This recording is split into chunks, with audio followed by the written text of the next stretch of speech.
Aujourd'hui, j'ai le plaisir de vous parler d'un photographe allemand qui s'appelle Andreas Gursky.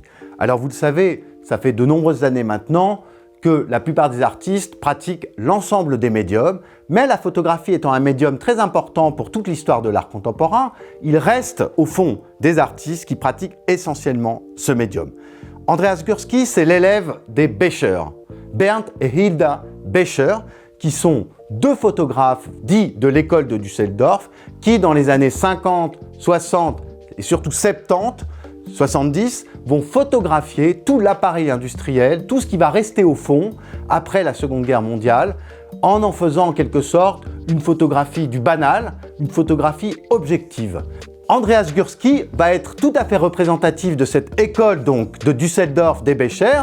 Il va utiliser une chambre pour avoir un piqué, un rendu des détails extrêmement importants et faire des immenses formats de photographie. Et c'est tout à fait ce que l'on retrouve sur toutes les simèses aujourd'hui des galeries, des centres d'art, des musées, qui est un petit peu, on va dire, l'académie de la photographie contemporaine. Alors ce qui est intéressant dans cette photographie, c'est que précisément, on va photographier des non-lieux ou des situations un peu banales en essayant de revenir à l'origine de la photographie, c'est-à-dire une représentation de la réalité objective. Cette question de l'objectivité de la réalité par rapport à une sorte d'interprétation du photographe est au cœur en réalité de la pratique photographique d'Andreas Gursky. Et lui va se distinguer parce qu'en particulier, il va être extrêmement intéressé par les situations d'accumulation.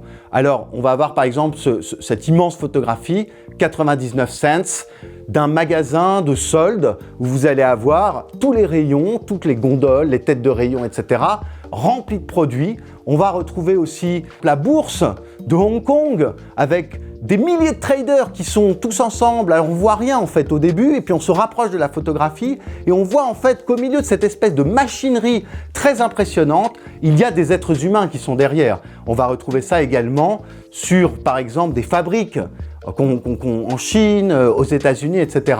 Et c'est vraiment un photographe qui a un œil qui va nous permettre de regarder les espèces de contre-champs en quelque sorte et cette espèce d'imagerie un peu absurde en réalité de notre réalité contemporaine.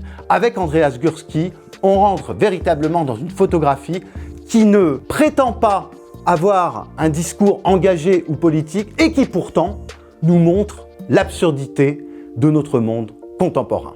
Bienvenue donc pour découvrir avec lui une immensité à travers le banal.